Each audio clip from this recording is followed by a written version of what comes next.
Welcome to जय drug info. जय drug info में आप सभी का स्वागत है। मैं DRX जय। मैं आज आप लोगों को एक ऐसे टॉपिक के बारे में डिस्कस करने वाला हूँ जो डिप्लोमा इन फार्मेसी का कोर्स कर रहे हैं, जो अपीयरिंग में हैं, जो इस बार फाइनल एग्ज़ाम देने वाले हैं। ये टॉपिक सिर्फ डिप्लोमा इन फार्मेसी स्टूडेंट के लिए है और जो फार्मासिस्ट हैं उनके लिए भी मोस्ट इम्पॉर्टेंट है। यदि आप हमारे चैनल में नए हैं तो प्लीज़ सब्सक्राइब करना ना भूलें और साथ ही साथ बेल आइकन को भी टच कर दें ताकि हमारे सभी वीडियो के अपडेट्स आप तक सबसे पहले पहुँचे। चलिए दोस्तों, तो अब जो गैजेट पास हुई है उसको मैं समझाने की कोशिश करता हूँ। बहुत सारे डिप्लोमा होल्डर जो हैं उन्हें एग्ज़िट एग्ज़ाम की कुछ डिटेल्स मालूम नहीं है कि एग्ज़िट एग्ज़ाम आखिर है क्या और कब देनी है, किसे देनी है। तो आपको एक डिस्प्ले हो रही होगी notification pharmacy council of India. ये जो गैजेट पास हुई है pharmacy council of India with the approval of central government के थ्रू हुई है। और जो शॉर्ट टाइटल है जो इस एग्ज़ाम एग्ज़िट एग्ज़ाम का फुल फॉर्म बोले तो diploma in pharmacy exit examination regulation 2022 है। इसे इस नाम से जाना जाएगा। और चलिए सेकंड नंबर में आते हैं डिफिनेशन। ये डिफिनेशन में हम लोग जानेंगे कि किस रेगुलेशन के थ्रू ये गैजेट पास हुई है।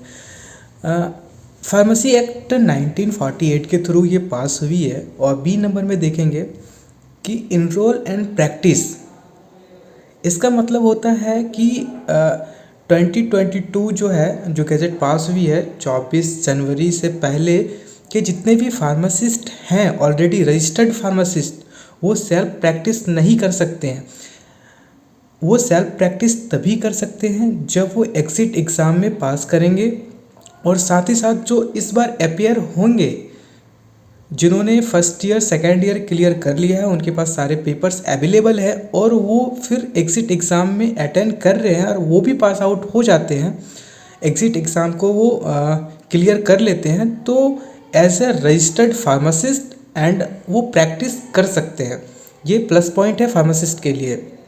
तो बाकी सी नंबर, डी नंबर और ई नंबर तो वो रेगुलेशन वाली है। और एफ नंबर में देखेंगे diploma in pharmacy exit examination means the examination held by the prescribed authority to declared in diploma in pharmacy holder eligible for enrol and practice as a registered pharmacist. जो मैंने अभी B number में बताया, आपने diploma in pharmacy exit exam में जब appear हुए हैं और उसे आप पास कर लेते हैं तो आपको स्टेट फार्मेसी से रजिस्ट्रेशन भी मिलेगा, एज अ रजिस्टर्ड फार्मासिस्ट भी कहलाओगे और साथ ही साथ आप सेल्फ प्रैक्टिस भी कर सकते हैं, प्रिस्क्राइब्ड कर सकते हैं। तो ये फार्मासिस्ट के लिए प्लस पॉइंट है। एग्जामिनेशन अथॉरिटी जो diploma in pharmacy exit exam जो कंडक्ट करेगी, जो लेगी, वो PCI लेगी। फार्मेसी काउंसिल ऑफ इंडिया इस एग्ज़ाम को कंडक्ट करेगी। Pharmacy registered pharmacy state council maintain करेगी। और प्रिस्क्राइब अथॉरिटी, मैंने जो प्लस पॉइंट बोला था, फार्मासिस्ट को एक प्लस पॉइंट मिल रहा है सेल्फ प्रैक्टिस करने की और मेडिसिन प्रिस्क्राइब्ड करने की।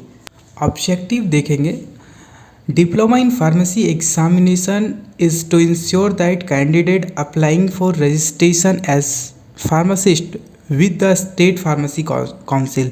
तो इसका मतलब यही होगा कि एग्ज़ामिनेशन जो होगी एग्ज़िट एग्ज़ाम की, ये हम लोग पास आउट होंगे तभी स्टेट फार्मेसी काउंसिल में रजिस्ट्रेशन के लिए अप्लाई करेंगे। यदि हम लोगों ने एग्ज़िट एग्ज़ाम पास आउट नहीं कर पाया है तो फिर हम लोग स्टेट फार्मेसी काउंसिल में अप्लाई नहीं कर सकते हैं एज ए रजिस्टर्ड फार्मासिस्ट के लिए। फ्रीक्वेंसी देखेंगे, फ्रीक्वेंसी में कुछ वैसा ज़्यादा बताया नहीं गया है कि diploma in pharmacy exit exam and the syllabus for the test shall be announced by the Pharmacy Council of India for time to time। इसमें बताया गया है कि जो भी सिलेबस होगा, एग्ज़ाम सेंटर होंगे और डेट होंगे वो पीसीआई अनाउंस करेंगी टाइम टू टाइम। और जो एग्ज़िट एग्ज़ामिनेशन कंडक्ट होगी वो साल में 2 बार होगी। एग्ज़िट एग्ज़ामिनेशन साल में 2 बार ली जाएगी। Registration as a diploma in pharmacy exit examination candidate, तो हम लोग इससे ये समझेंगे diploma in pharmacy exit examination candidate unless यदि हम लोग के पास डॉक्यूमेंट अवेलेबल नहीं है तो हम लोग इस एग्ज़ाम में रजिस्ट्रेशन नहीं कर पाएंगे। और साथ ही साथ जिस इंस्टीट्यूट से हम लोगों ने डी फार्मा किया हुआ है क्या वो पीसीआई से अप्रूव्ड है या नहीं है। अप्रूव्ड रहेगी तो ही हम रजिस्ट्रेशन कर पाएंगे, वरना नहीं कर पाएंगे। और साथ ही साथ जो एग्ज़ामिनेशन होगी और इसकी एग्ज़ामिनेशन फ़ी जो होगी वो प्रिस्क्राइब्ड की जाएगी पीसीआई के थ्रू। ये जो 6 नंबर है वो समझना बहुत ज़रूरी है। ये यदि आप नहीं समझ पाओगे तो फिर आपके लिए बेटर नहीं होगा। Procedure of conducting exit examination, first number देखेंगे ए नंबर। इसकी जो एग्ज़ाम होगी वो पीसीआई लेगी, पीसीआई कंडक्ट करेगी और वो टाइम टू टाइम डिसाइड करेगी टाइमिंग और एग्ज़ाम सेंटर की और सिलेबस की। बी नंबर देखेंगे कि इसकी जो पेपर्स होगी वो 3 पेपर रहेंगे, मल्टीपल चॉइस क्वेश्चंस में रहेंगे, एमसीक्यू में। और कौन कौन से सब्जेक्ट रहेंगे चलिए मैं बता रहा हूँ। फार्मास्यूटिक्स रहेंगे, pharmacology, pharmacognosy, pharmaceutical chemistry, biochemistry, hospital and clinical pharmacy, pharmaceutical jurisprudence and drug store management. और जो जितने भी क्वेश्चंस रहेंगे, ये 3 पेपर जो रहेंगे वो इंग्लिश में पूछे जाएंगे और ईच पेपर 3 आवर्स की एग्ज़ाम होगी। सी नंबर में आते हैं। एग्ज़िट एग्ज़ाम को पास करने के लिए मिनिमम 50% मार्क्स लाना कंपलसरी है, वो भी ईच पेपर। 3 पेपर के एग्ज़ाम होंगे, तीनों पेपर में 50% मार्क्स लाना कंपलसरी है। यदि हम लोग 3 पेपर की एग्ज़ाम हो रही है और 2 पेपर हम लोग क्लियर कर रहे हैं, एक पेपर क्रॉस कर जा रहा है, 50% मार्क्स नहीं ला पा रहे हैं, तो नेक्स्ट अपीयरिंग में आपको बैठना पड़ेगा। तो यहाँ पे ये समझने वाली बातें हैं कि ईच पेपर सेम अटेम्प्ट में एक ही बार में तीनों पेपर क्लियर करना पड़ेगा। यदि हम लोग तीनों पेपर क्लियर नहीं कर पाते हैं तो फिर नेक्स्ट अटेम्प्ट में एग्ज़ाम देना पड़ेगा। अब हम लोग लास्ट पॉइंट देखते हैं। एग्ज़िट एग्ज़ाम हम लोग जब पास कर जाते हैं तो एक सर्टिफिकेट हम लोग को मिलेगा और उस सर्टिफिकेट के थ्रू हम लोग स्टेट फार्मेसी काउंसिल में रजिस्ट्रेशन एज ए फार्मासिस्ट के लिए अप्लाई कर सकते हैं।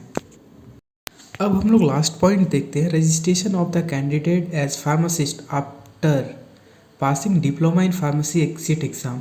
जब हम लोग एग्ज़िट एग्ज़ाम पास कर लेंगे तो हम लोग रजिस्ट्रेशन के लिए अप्लाई करेंगे फार्मेसी स्टेट काउंसिल में। देन हम लोग जब अप्लाई करेंगे तो फिर हम लोगों को एज ए रजिस्टर्ड फार्मासिस्ट एक रजिस्ट्रेशन सर्टिफिकेट प्रोवाइड किया जाएगा। हाँ, और एक पॉइंट छूट रहा था, क्या बी फार्मा वाले एग्ज़िट एग्ज़ाम में अपेयर होंगे?